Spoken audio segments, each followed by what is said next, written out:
Sup gamers, Miguel here. And CJF Yugatech. We got beta access to Diablo 4 last weekend, and in 2 days, I got to level 25, found all points of interest, and finished Act 1 of the campaign. No biggie. Okay, let's just get into it.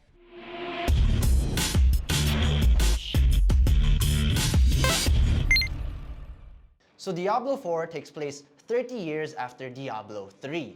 The Black Soulstone is destroyed, the Prime Evil has been defeated, and Malthael, the Angel of Death, has fallen. As a result, most of the population of Sanctuary has been lost. With the gates of heaven shut, Lilith, the daughter of Mephisto, returns to seize control of the realm. Because of this, players of Diablo 4 will be finding themselves on the hunt for Lilith across Sanctuary as the main motivation for their quests. Blizzard has stated the motif of the game is hatred. We notice this theme throughout the game's visual narrative, how hate is consuming the world and the heart of the characters we create. Speaking of characters we create, before you start your journey, the game asks you to select a class. Instead of the typical name and gender selection, Diablo 4 actually allows players to customize their character's appearance. From different hairstyles and customizable facial appearances and body markings, the new character creator allows players to give their characters a unique touch.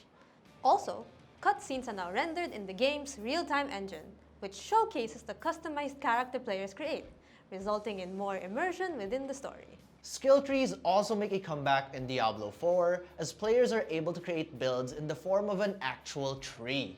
A skill tree has branches and roots to add or upgrade skills, allowing players to make their characters stronger and have a more tailored experience. Players have the ability to reset and refund their skill points to try new abilities or change passive effects. This is free up until they reach level 15, where they have to pay in-game gold to reset.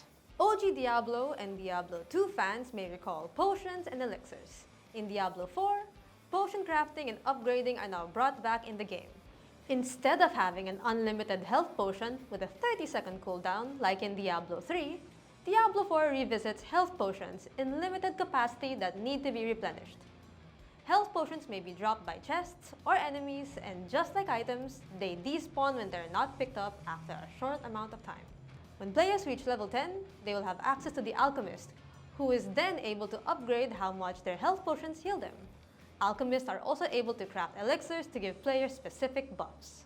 Right off the bat, players may notice that there is a dodge button and it now has a cooldown. For PC players, this is a new thing as the dodge roll was non-existent in previous installments. For console players, this may feel odd as it is now a button prompt and not the analog stick used to dodge. For quests, besides the main story, players now have side quests, which were only existent in Diablo Immortal. Side quests can be activated by NPCs throughout Sanctuary, or they can be found through objects in the world. Different classes will also have side quests specific for them. From the looks of things, in the early access beta, Diablo 4 seems to be an online-only game that does not allow you to play if you are not connected to the internet.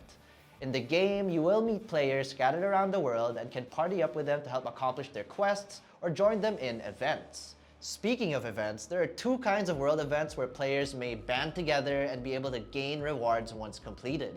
The first one will be noticeable on your minimap. It has an orange circle that shows the location of an event taking place.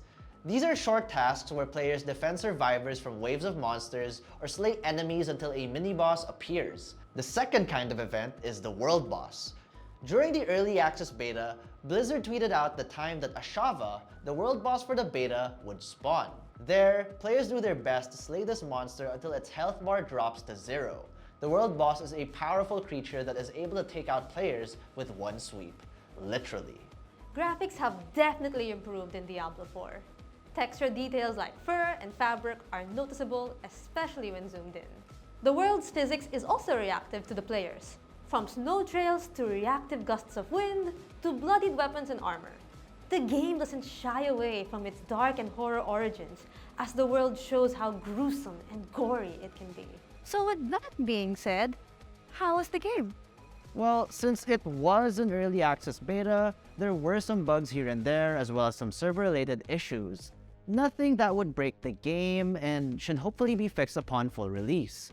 All in all, it was a blast to get in Diablo 4. Slaying monsters together with other players was a great experience, especially when we were able to finish quests and defeat bosses.